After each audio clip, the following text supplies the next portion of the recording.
दौड़ते हुए 7 घोड़ों वाली फोटो किस दिशा में लगाएं? चाहे घर के अंदर की ओर आते हुए हों, चाहे घर के बाहर की ओर आते हुए हों, लेकिन चेष्टा यही हो कि उनका मुख जो है पूर्व की ओर हो। ऐसा महसूस हो जैसे पूर्व की ओर ये भाग रहे हैं, पूर्व दिशा की ओर इनका भागना हो रहा है।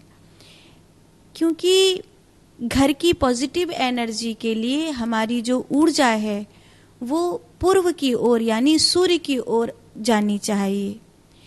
इंद्रियों को गौ भी कहा गया है साधना की दृष्टि में, और इंद्रियों को अश्वी भी कहा गया है संसार की दृष्टि में। जब इंद्रियां परमात्मा की ओर जाती हैं तो इंद्रियों को गौ कहा जाता है, गोपी कहा जाता है। लेकिन जब ये इंद्रियां संसार की ओर जाती हैं तो इन्हें अश्व कहा जाता है। आपने भागवत में इनका वर्णन सुना होगा। एक भजन भी है पुराना, बहुत प्यारा भजन है। उसमें वर्णन किया गया है, देखना इंद्रियों के न घोड़े भगे, देखना इंद्रियों के न घोड़े भगे, इनमें हरदम ही संयम के कोड़े पड़े, इनमें हरदम ही संयम के कोड़े पड़े। अपने विषयों से मार्ग हटाते चलो, कृष्ण गोविंद गोपाल गाते चलो। मन को विषयों से हरदम हटाते चलो, कृष्ण गोविंद गोपाल गाते चलो, कृष्ण गोविंद गोपाल गाते चलो, कृष्ण गोविंद गोपाल गाते चलो। तो इंद्रियों के घोड़े ना भगें, इसको विषय के रूप में देखा जाता है।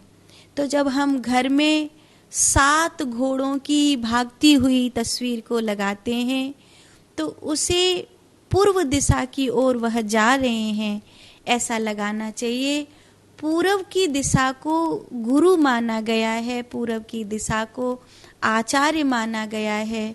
इसीलिए आप देखेंगे कि जितने भी पुराने से पुराने ग्रंथ हैं, चाहे वो मुस्लिम धर्म में मोहम्मद की बात हो, चाहे ईसाई धर्म में ईसा की बात हो, या अन्य लोगों की बात हो, उन्होंने जब वो विदेश में पहुंच गए थे, जब भारत से बहुत दूर पहुंच गए थे, तब उन्होंने कहा था कि पूर्व से ज्ञान की हवा आती है।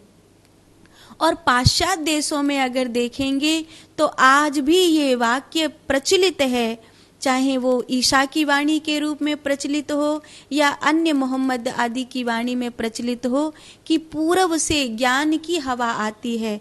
इसीलिए बहुत पाश्चात्य देश के लोग हैं जो भारत में ज्ञान की दीक्षा लेने के लिए आते हैं, भारत में इनलाइटमेंट के लिए आते हैं।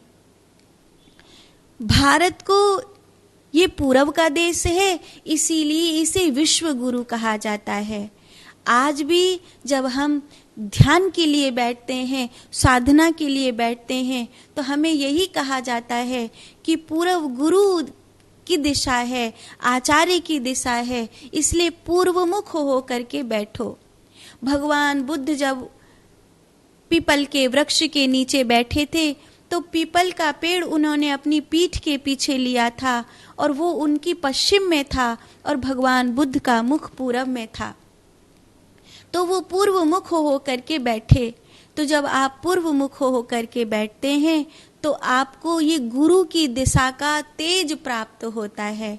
तो अगर आप 7 अश्व को इंद्रियों के घोड़े के रूप में, या सूर्य देवता के अश्व के रूप में, या अपनी सफलता के संकल्प के, दृढ़ निश्चय के, हिम्मत के प्रोत्साहन के रूप में अगर आप लगा रहे हैं, तो उनका जो भागने वाला जो केंद्र है, जो मुख्य है, वो पूर्व की ओर हो, ऐसा सुनिश्चित करें।